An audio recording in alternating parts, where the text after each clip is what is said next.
Di era membanjirnya informasi dan polarisasi sosial, fanatisme menjelma menjadi bahaya intelektual yang merusak tatanan berpikir sehat dan nilai-nilai kemanusiaan. Ia bukan semata sikap loyal, melainkan ekspresi berlebihan yang menafikan perbedaan dan menolak pertimbangan rasional. Tonton sampai akhir. Video ini akan membedah struktur fanatisme dan menunjukkan bahayanya secara logis dan filosofis, disertai refleksi intelektual dari Kiai Haji Ahmad Mustafa Bisri atau lebih dikenal dengan panggilan Gus Mus yang konsisten menyerukan kembalinya nalar dalam kehidupan beragama.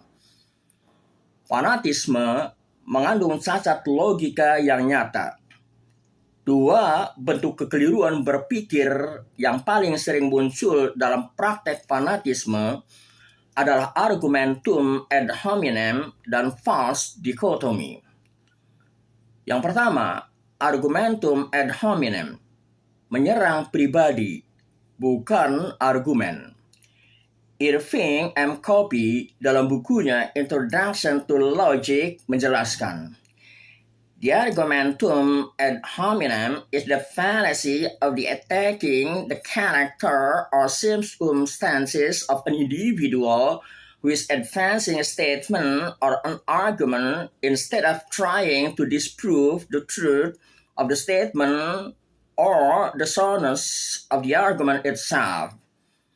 Argumentum ad hominem adalah kekeliruan berpikir yang menyerang karakter atau keadaan pribadi seseorang yang menyampaikan suatu pernyataan atau argumen, alih-alih berusaha membantah kebenaran pernyataan atau kekuatan logis argumen itu sendiri.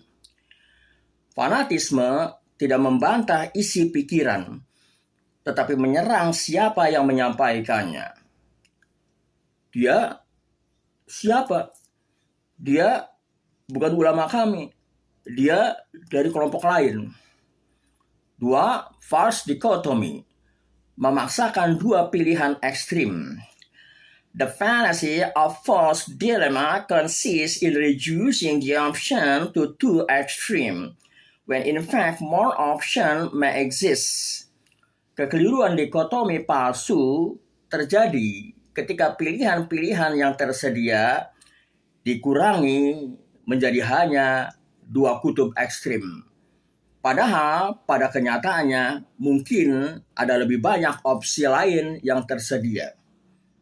Fanatisme membelah dunia menjadi kami versus mereka, tanpa memberi tempat bagi perbedaan pandangan, interpretasi madhab, pendekatan kontekstual, dan tidak memberi ruang bagi analisis.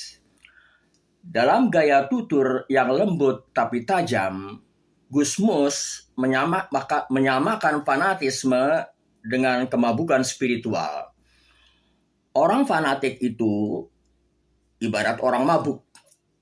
Kalau sudah mabuk, dia tidak lagi bisa membedakan mana benar, mana salah. Jangan fanatik membabi buta. Gunakan akal sehat. Agama tidak pernah menyuruh orang menjadi bodoh.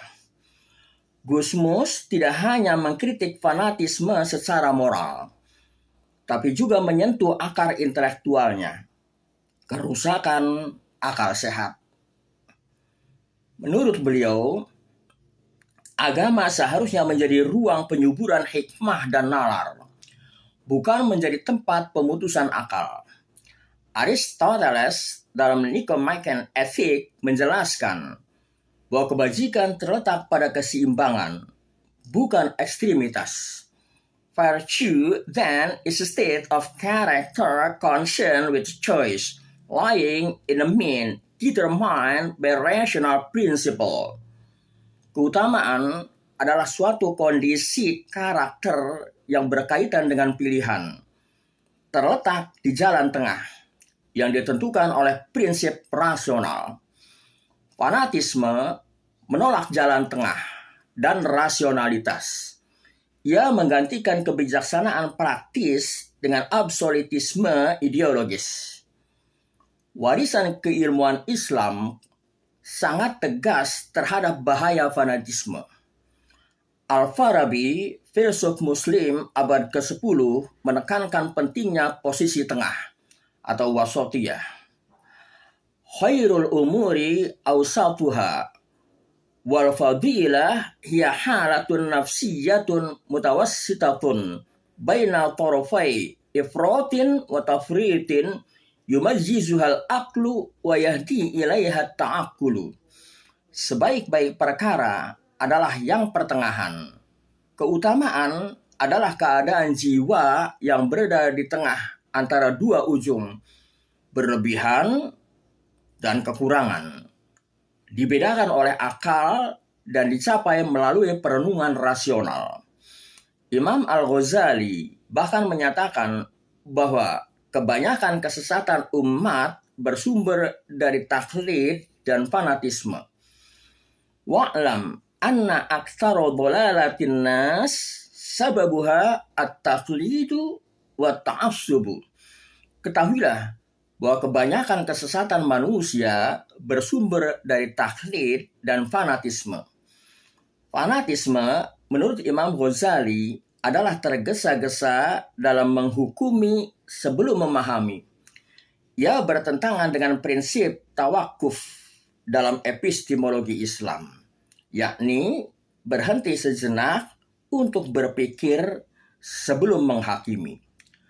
Fanatisme bukanlah kekuatan spiritual yang memuliakan, tetapi kelemahan intelektual yang merusak. Ia menghalangi pemahaman, menutup jalan dialog, dan membunuh akal. Dalam agama, ia melahirkan takfiri dan ekstremisme. Dalam politik, ia menumbuhkan tirani.